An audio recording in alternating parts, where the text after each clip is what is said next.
Hello' friend, মই দীপেন আৰু আপোনালোকে চাইছে দীপেন ৰায় অল ইউটিউব চেনেল পুনৰ আন এটা ব্লগলৈ সকলোকে স্বাগতম জনাইছোঁ। গাইজ তো বহুত দিনৰ মূৰত ভিডিঅ' বনাই আছোঁ এটা, আৰু যিহেতু বিহু আছিলে 4-5 দিন ধৰি বহুত দিনৰ মূৰত কামত যাবলৈ গৈ আছোঁ, আৰু যিহেতু কামত যাম সেইটো কাৰণত মোৰ মাইকীয়ে ভাত বনাই আছে।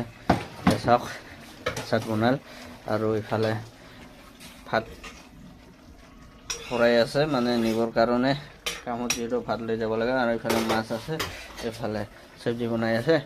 গাইজ চাওক, লাফা চব্জি ৰাতিপুৱাই আৰু লাফা মাছ আৰু টমেটো বিলাহী আলু। গাইজ তো মই ভাত খাম এতিয়া, আৰু আপোনালোকে চাই থাকক, মই খাই আছোঁ।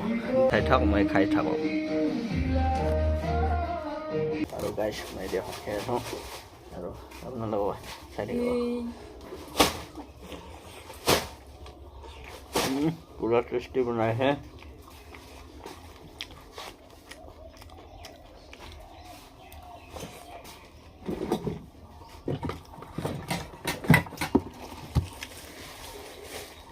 আৰু খাই বৈ মানে কামত যাম এতিয়া। ভিডিঅ'টো ইমানেই আছিলে। যদি ভিডিঅ'টো ভাল লাগে তেনেহ'লে like, comment, share and subscribe কৰিব নাপাহৰিব। পুনৰ নেক্সট ভিডিঅ' লগ পাম। Bye bye. Thank you.